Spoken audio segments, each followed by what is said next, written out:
दोस्तों राम राम, कैसे हैं आप सब। आशा करता हूं कि आप सब बिल्कुल ठीक होंगे। मैं आपका स्वागत करता हूं अपने YouTube चैनल पे, जिस पर मैं आप लोगों के द्वारा भेजी गई रियल हॉरर स्टोरी सुनाता हूं। अगर आपके पास भी कोई ऐसा किस्सा हो और अगर आप चाहते हो कि मैं उसे अपनी आवाज़ दूं, उस पर वीडियो बनाऊं, तो आप मुझे इंस्टाग्राम पे भेज सकते हैं। ये मेरी आईडी है, तो आप मुझे इस पर भेज सकते हैं। तो ज़्यादा टाइम ना लेते हुए शुरू करते हैं आज की हॉरर स्टोरी।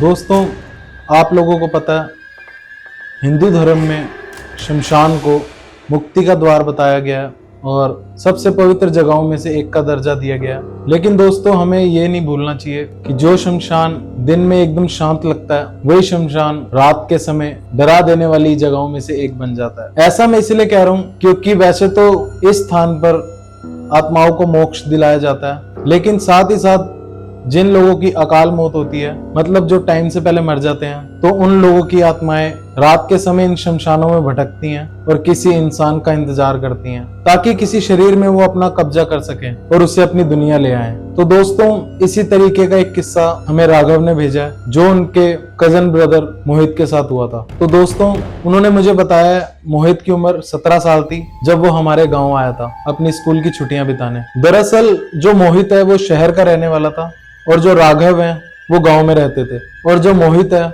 उसने आज से पहले कभी गांव नहीं देखा था और उसे गांव के रीति रिवाजों के बारे में, तौर तरीकों के बारे कुछ भी नहीं पता था। और जो राघव है दोस्तों, जिन्होंने हमें स्टोरी भेजी है, उन्होंने हमें बताया उसे गांव में रहने में बहुत मजा आ रहा था क्योंकि वो पूरा दिन कुछ ना कुछ खेलता ही रहता था, जैसे कि कभी बैट बॉल, फुटबॉल, तो कभी छुपन छुपाई। बस वो पूरा दिन खेलता ही रहता था। तो इसी दौरान उस गांव में एक शख्स रहते थे जिनकी उम्र तकरीबन 40 साल होगी। तो उनको हार्ट अटैक आने की वजह से और सही इलाज ना मिलने की वजह से उनकी डेथ हो गई थी। तो दोस्तों, फिर उन्हें शमशान लेकर जाने की क्रिया स्टार्ट करी गई। और दोस्तों, जो मोहित था उसे भूत प्रेतों, पिशाचों, छलावों की छलावा क्या होता है, भूत प्रेत, पिशाच क्या होते हैं, इन सब के बारे में पढ़ना बहुत अच्छा लगता था। और लेकिन साथ ही साथ वो इन सब चीजों में बिल्कुल यकीन नहीं करता था। अगर उसे कोई बताता था कि गांव में पैरानॉर्मल चीजें होती हैं ऐसे ऐसे, तो वो उन लोगों का मजाक उड़ाता था और बोलता था कि ऐसा कुछ नहीं होता, ये सब तुम्हारा वहम है, तुम्हारे मन का वहम है, ये सब तुम्हारे मन का वहम है, ऐसा कुछ नहीं होता। उल्टा मजाक उड़ाया करता था। तो इसी तरीके से जिनकी डेथ हुई थी, तो उनको शमशान लेकर जाने की तैयारी हो रही थी। तो मोहित भी उस टाइम पे वहीं खड़ा था जो ये सब चीजें देख रहा था। तो दोस्तों, मैं आपको एक और बात बताता हूँ कि जो मोहित है उसने जितनी बार भी स्टोरीज पढ़ी, तो उसको हर स्टोरी में यही मिलता था कि शमशानों में भूत होते हैं। तो उसने सोचा कि ऐसा कुछ नहीं होता, अगर होता है तो मैं भी देखना चाहता हूँ, क्योंकि उसने कभी शमशान नहीं देखा था। लेकिन उसने ये वाली बात किसी को नहीं बताई कि उसका रीजन क्या है शमशान जाने का। बस वो शमशान जाने की जिद करना शुरू हो गया सबके साथ कि मैं भी आप लोगों के साथ शमशान चलूंगा। लेकिन उसको वहां पे जितने बड़े बूढ़े लोग थे, उन सब ने मना करा कि बच्चे शमशान नहीं जाते। तो उसने रोना स्टार्ट कर दिया, जिद करनी स्टार्ट कर दी कि नहीं, मैं भी जाऊंगा जाऊंगा। तो वहां पे फिर जितने बड़े लोग खड़े थे, उन्होंने कहा अगर तुम नहीं मानोगे तो फिर चलो साथ में। और फिर उन्होंने बॉडी को ट्रक में रखा, क्योंकि गांव में शमशान बाहर करके बने होते हैं, गांव के अंदर नहीं होते। जैसे किसी खेत साइड पे हो गए, नदी किनारे हो गए, तो ऐसे ही वो शमशान भी उनके गांव से थोड़ा दूर था। फिर उन्होंने बॉडी को ट्रक में रखा और लेके जाना शुरू करा शमशान की साइड। और दोस्तों, जो मोहित था वो बार बार उसी डेड बॉडी की तरफ देखी जा रहा था। तो ये चीज उनके नाना ने भी नोटिस करी वहां पे कि वो बार बार बॉडी की तरफ देख रहा है। तो उनके नाना ने उसको समझाया कि बार बार ऐसे बॉडी की तरफ नहीं देखते, लेकिन तब भी वो मानने वालों में से नहीं था, देखता ही रहा। फिर थोड़ी देर बाद दोस्तों शमशान आ गया। फिर बॉडी को ट्रक से उतारा गया और शमशान के अंदर लेकर जाया गया और फिर अंतिम संस्कार की सारी विधि क्रियाक्रम स्टार्ट किया गया। तो फिर दोस्तों, थोड़ी देर बाद जो अंतिम संस्कार की सारी विधि होती है वो कंप्लीट हो गई और फिर सारे लोग बाहर आना शुरू हुए शमशान से। और जैसे ही सब लोग बाहर आ रहे थे, तो जो मोहित और राघव के नाना जी थे, उन्होंने बाहर आते ही सबको एक हिदायत दी कि कोई भी पीछे मुड़ के नहीं देखेगा। अब जो वो शरीर था वो शमशान का हो चुका है, तो अब पीछे कोई भी मुड़ के नहीं देखेगा, बस सीधा सीधा चलते रहेंगे। और फिर जो शमशान में विधि होती है लास्ट में, फिर उनको घास का एक टुकड़ा दिया गया और कहा गया कि इसको अपने सिर से पीछे करके फेंक दो और पीछे मुड़ के मत देखना, बस सीधा आगे चलते रहना। और कोई भी उनका नाम नहीं लेगा जिनका संस्कार करके आए अभी हम लोग, बस सीधा चलते रहना और पीछे मत देखना। और जो मोहित था दोस्तों, उसका बार बार मन पीछे मुड़ के देखने को हो रहा था, लेकिन उसको ये भी पता था कि अगर मैं पीछे मुड़ूंगा देखने के लिए, तो यहाँ जितने भी लोग खड़े हैं वो सब मुझ पर गुस्सा करेंगे। लेकिन उसने सोचा कि मैं एक ना एक बार तो पीछे मुड़ के जरूर देखूंगा, ऐसा क्या है पीछे जो लोग मना करते हैं देखने के लिए। तो मोहित ने सोचा कि मैं पीछे मुड़ के तो जरूर देखूंगा, क्योंकि वो आया इसी चीज के लिए था, क्योंकि उसको भूत देखना था। और जब सब लोगों ने बोला कि कोई भी पीछे मुड़ के नहीं देखेगा, तो जो मोहित था उसके मन में और जिज्ञासा पैदा हुई कि मैं पीछे मुड़ के देखूं। तो उसने क्या करा, थोड़ा स्लो चलना शुरू हो गया और स्लो करते करते वो सबसे आखिरी में रह गया। सब लोग आगे निकल गए, वो पीछे हो गया बिल्कुल। तो दोस्तों जो मोहित है उसने जैसे ही पीछे मुड़ के देखा तो पहली बार में उसके होश उड़ गए। उसने क्या देखा कि जिस डेड बॉडी का वो संस्कार करके आए हैं, अभी अंतिम संस्कार, उसके आसपास काले कपड़े पहन के 2 औरतें घूम रही हैं और वो उस बॉडी के चारों तरफ चक्कर लगा रही हैं। तो ये देखकर मोहित बहुत डर गया और मोहित अभी उनको देख ही रहा था ये करते हुए, तो उन औरतों ने मोहित को देख लिया कि हमें देख रहा है और मोहित को वो घूरना शुरू हो गई। जैसे ही मोहित ने ये देखा कि वो मुझे देख रही हैं, घूर रही हैं, तो मोहित फटाफट आगे भाग गया जिन लोगों के साथ वो आया था। और खैर उसने ये सब बात किसी को नहीं बताई वहां पे। वो सीधा घर आए और घर आकर नहा धोकर खाना खाकर सीधा सोने चला गया। लेकिन दोस्तों जो मोहित है वो इस चीज से बेखबर था कि उसने जिंदगी में क्या आफत मोल ले ली है खुद के लिए, उसको भी नहीं पता था ये। खैर वो अपने बेड पर सो रहा था, तभी उसे हल्की हल्की आवाजें आना शुरू हुई, जैसे कोई हल्का हल्का सा बोल रहा हो कुछ, लेकिन समझ ना आ रहा हो। तो जैसे ही मोहित उठ के बैठा तो वो क्या देखता है कि वो जो औरतें उसने शमशान में देखी थी, जो लाश के आसपास चक्कर लगा रही थी, वही दोनों औरतें मुंह नीचे करके खड़ी हैं दीवार के कोने पे और आपस में फुसफुसा रही हैं। उनका फेस नीचे है। ये देखकर मोहित बहुत घबरा गया। तो अभी मोहित सोच ही रहा था कि मैं किसको बुलाऊं, क्या करूं। अचानक से उनमें से एक औरत भागती हुई आई मोहित के बेड के पास और मोहित का गला दबाने लगी। और दोस्तों जैसे ही उस औरत ने मोहित का गला दबाने की कोशिश करी तो मोहित बहुत तेज चिल्लाया और मोहित जैसे ही चिल्लाया और वो जो दोनों औरतें थी वो पीछे हट गई और एकदम से गायब हो गई। और मोहित की चिल्लाने की आवाज सुनकर तो जैसे ही राघव और राघव के घर वाले आए, मोहित को देखा कि मोहित एकदम से डरा हुआ है।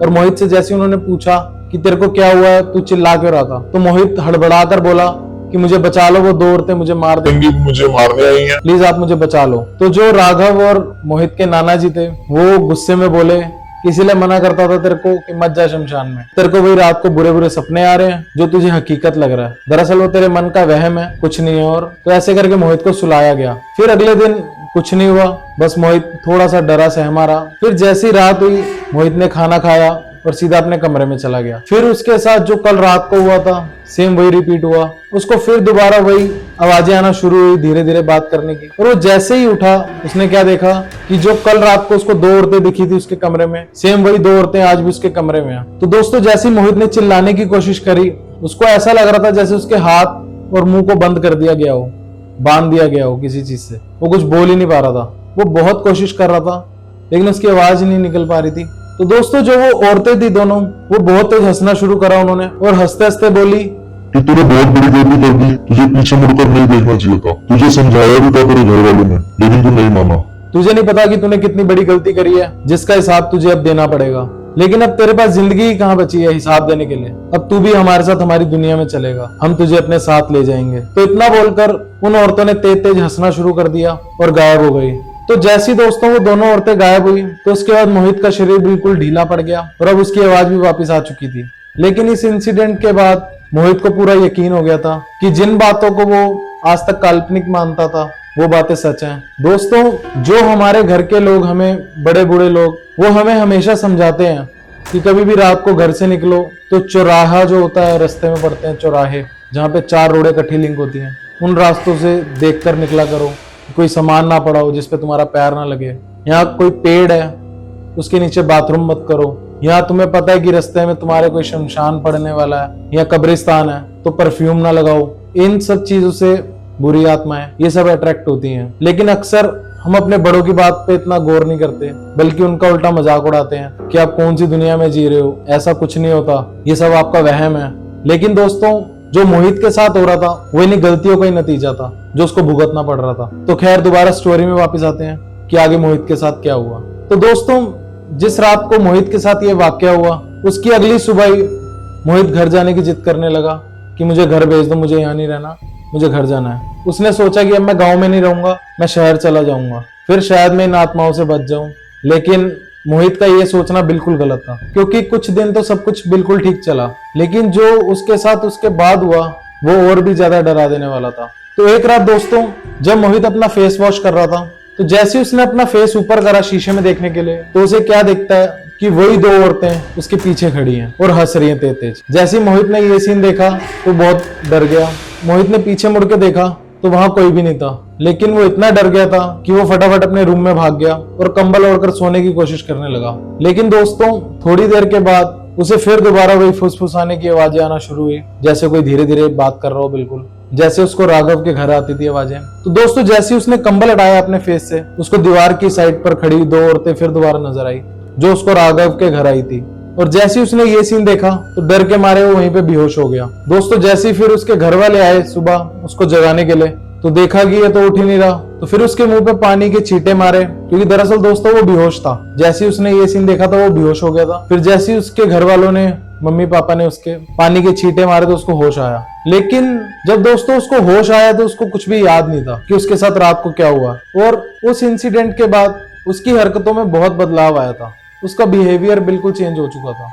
अब वो रात रात को उठकर चिल्लाया करता था, जैसे उसकी पूरी बॉडी की हड्डियां एक साथ कोई दबा रहा हो और तोड़ रहा हो। इस तरीके से वो पूरी पूरी रात चिल्लाया करता था। पहले तो ये कभी कभी होता था, लेकिन अब ये हर रात ही होना शुरू हो गया था। उसको हर रात ऐसा ही लगता था कि जैसे कोई उसको दबा रहा है, उसको मार रहा है, और वो बस चिल्लाया करता था। लेकिन दोस्तों दिन में वो ठीक रहता था, दिन में उसके साथ ऐसा कुछ नहीं होता था। लेकिन दोस्तों जैसी रात होती थी तो उसकी पूरी बॉडी लैंग्वेज चेंज हो जाती थी, और जो चीजें मोहित के साथ हो रही थी, तो मोहित के मम्मी पापा को कुछ समझ नहीं आ रहा था कि आखिर उसके साथ हो क्या रहा है। तो एक रात उसके मम्मी पापा उसके कमरे में जाते हैं देखने के लिए। तो जैसे ही वो उसके कमरे में जाते हैं तो जो उन्होंने देखा उसको देखकर वो भी डर गए। उन्होंने क्या देखा कि जो मोहित है वो बेड पे बैठा हुआ है और उसके पूरे फेस पे बड़े बड़े नाखूनों के निशान लगे हुए हैं, और कभी वो रो रहा है तो कभी एकदम से हंस रहा है बहुत तेज तेज। ये देखकर उसके मम्मी पापा रोना शुरू हो गए कि आखिर हमारे बेटे के साथ हुआ क्या है। और जैसे ही उसने अपने मम्मी पापा को देखा तो एकदम से रोकर बोला तेज तेज कि आत्माएं मुझे अपने साथ ले जाएंगी, ये मुझे मारना चाहती हैं, ये मुझे अपने साथ ले जाएंगी, मम्मी पापा मुझे बचा लो, प्लीज मुझे बचा लो। ये जो आत्माएं हैं वो मुझे बोल रही है कि हम तुझे कुछ दिनों में अपने साथ ले जाएंगे, तू ज्यादा टाइम यहाँ नहीं रहेगा, हम तुझे अपने साथ ले जाएंगे, तुझे हमारे साथ जाना ही होगा, प्लीज मम्मी पापा मुझे बचा लो। तो इतना सुनकर मोहित के मम्मी पापा की आंखों से आंसू आ गए कि आखिर हमारे बेटे के साथ ये क्या हो रहा है। फिर जैसे तैसे वो रात कटी और जैसी सुबह हुई फिर उन्हें एकदम से ध्यान आया कि ये हालत मोहित की पहले नहीं थी। जब से ये गाँव से आया है वापिस, तब से ये थोड़ा सा बदला बदला सा है, और इसके साथ ये सारे किस्से हो रहे हैं जो ये गाँव से आने के बाद से स्टार्ट हुए हैं। ये जो कुछ भी हो रहा है इसका लिंक सीधा गांव से ही है। तो जैसी सुबह हुई और मोहित भी थोड़ा सा नॉर्मल हुआ, तो उसके मम्मी पापा ने फिर उससे पूछा कि बेटा तू हमें सच सच बता, तो कोई ऐसी जगह पे गया था जहां आत्माओं का वास हो और तूने वहां जाके कुछ गलत बोला हो उनको, या वहां पे कुछ छेड़छाड़ करी हो कि जिसकी वजह से ऐसा सब हो रहा है। तो पहले तो मोहित 2 मिनट चुप रहा, उसके बाद उसको पता था कि अगर मैं इनको नहीं बताऊंगा तो ये आत्माएं मुझे साथ ले जाएंगी अपने। तो फिर उसने बताना शुरू किया कि कैसे कैसे वो शमशान में गया था सबके मना करने के बावजूद, और उसने पीछे मुड़ के देखा तो उसको 2 औरतें दिखी जो उसे घूर रही थी। तो उस दिन के बाद से उसके साथ ये सारे हादसे होने शुरू हुए। तो जैसे ही मोहित के मम्मी पापा ने ये सब चीजें सुनी तो उनको पता था कि इस चीज का समाधान भी उन्हें गांव जाके ही मिलेगा। तो उन्होंने ज्यादा देर ना करते हुए गांव जाने की अपनी तैयारी करी। गांव बस मोहित के मम्मी पापा ही गए थे, मोहित को नहीं लेके गए, क्योंकि उनको पता था कि जो आत्माएं मोहित के अंदर हैं वो उसे कभी गांव नहीं जाने देंगी। तो उन्होंने अपने रिश्तेदारों को घर पे बुलाया, कुछ लोगों को, और कहा कि आप यहाँ पे मोहित का ध्यान रखो, हम गांव होके आते हैं। और उन्होंने मोहित को एक पलंग से बांध दिया था ताकि वो इधर उधर ना जा सके। फिर मोहित के मम्मी पापा गांव जाने के लिए निकले और शाम तक गांव पहुंच गए। फिर उसके बाद वो लोग मोहित के नाना जी से मिले, उनको बताया कि मोहित के साथ ये सब चीजें हो रही हैं। तो वो भी समझदार इंसान थे, समझ गए कि उसके साथ क्या हो रहा है, कि जो मोहित के ऊपर है वो ऊपरी हवा का असर है। फिर उन्होंने बताया कि अगर हमारे गांव में भी ऐसे किसी के ऊपर भूत बाधा वगैरह या भूत प्रेत जो बाधा होती है, ऊपरी हवा चढ़ जाती है, तो हमारे पास के गांव के एक पंडित जी हैं, तो सब उन्हीं के पास जाते हैं। दरअसल दोस्तों जो मोहित के नाना जी ने जिक्र करा पंडित जी का, दरअसल वो जो पंडित थे शमशानी पंडित थे, जो पिंडदान और आत्माओं को मोक्ष दिलाने का यज्ञ भी कराया करते थे। तो जैसे ही मोहित के मम्मी पापा उन पंडित जी के पास पहुंचे, उन्होंने जो जो हुआ अभी तक मोहित के साथ वो सब कुछ पंडित जी को बताया, और पंडित जी को कहा कि ये आत्माएं जो भी चीज मांगती है हम इनको दे देंगे, बस हमारे बच्चे को बचा लो पंडित जी आप। और पंडित जी इतना सुन के मान गए और उनके घर जाने के लिए तैयार हो गए उनके साथ। और जैसे ही पंडित जी और मोहित के मम्मी पापा घर पहुंचे, उन्होंने देखा कि जो मोहित है वो तेज तेज हंस रहा है, अपने आप को नुकसान पहुंचाने की कोशिश कर रहा है, कभी रो रहा है और कभी एकदम से इतनी तेज तेज हंस रहा है। पूरे कमरे में नेगेटिविटी फैली हुई थी, ऐसा लग रहा था। तो पंडित ने ज्यादा देर ना करते हुए मंत्र पढ़ के गंगा जल का छिड़काव मोहित के ऊपर किया। और जैसे ही गंगा जल का छिड़काव मोहित के ऊपर हुआ, वो तड़पना शुरू हो गया। क्योंकि दोस्तों जो गंगा जल है वो सबसे पवित्र जल है, जिसकी वजह से मोहित को तो कुछ नहीं हो रहा था, लेकिन वो जो आत्माएं थी मोहित के अंदर, उनको उस जल से दिक्कत हो रही थी, जिस कारण वो आत्माएं तड़प रही थी। फिर काफी देर तक मंत्र जाप चला और मंत्र जाप खत्म होने के बाद फिर आखिरकार मोहित के शरीर से सारी आत्माएं निकाल दी गई और उन आत्माओं को एक लोटे में बंद करके, ऊपर से लाल कपड़ा रख के उन आत्माओं को उस लोटे में बंद कर दिया गया। तो दोस्तों थोड़ी देर बाद फिर मोहित को होश आया और उससे अपनी गलती का पछतावा हुआ कि उसने कितनी बड़ी गलती करी थी अपने बड़ों की बात ना मानकर। फिर दोस्तों पंडित जी ने मोहित को एक लॉकेट दिया अभिमंत्रित करके, इसको उतारना मत, इसको अपने गले में पहन के रखा करो। और उसके बाद से दोस्तों अब तक तो मोहित बिल्कुल ठीक है। आज मोहित की एज 24 साल है, उसके बाद से मोहित बिल्कुल ठीक है। तो दोस्तों ये थी मोहित की कहानी। अगर दोस्तों हमें कोई भी हमारे बड़े बुजुर्ग कोई बात समझाते हैं तो वो बेवजह नहीं समझाते, उसके पीछे कोई ना कोई लॉजिक जरूर होता है। जैसे आपने इस स्टोरी में देखा कि मोहित ने अपने नाना जी की बात ना मानकर कितनी बड़ी गलती करी। इसलिए हमें समझना चाहिए जो हमारे बड़े बूढ़े हैं, जो हमें समझा रहे हैं चीज, वो हमारे फायदे के लिए ही है। तो उनकी बात पे गौर जरूर करना चाहिए हमें कि वो हमारे फायदे के लिए समझाएंगे, हमें गलत नहीं समझाएंगे। तो दोस्तों आपको स्टोरी कैसी लगी? अगर आपको स्टोरी अच्छी लगी हो तो प्लीज चैनल को सब्सक्राइब करें, वीडियो को शेयर करें, लाइक करें। और अगर आपकी कोई भी राय हो इस स्टोरी से रिलेटेड तो आप मुझे कमेंट भी कर सकते हैं।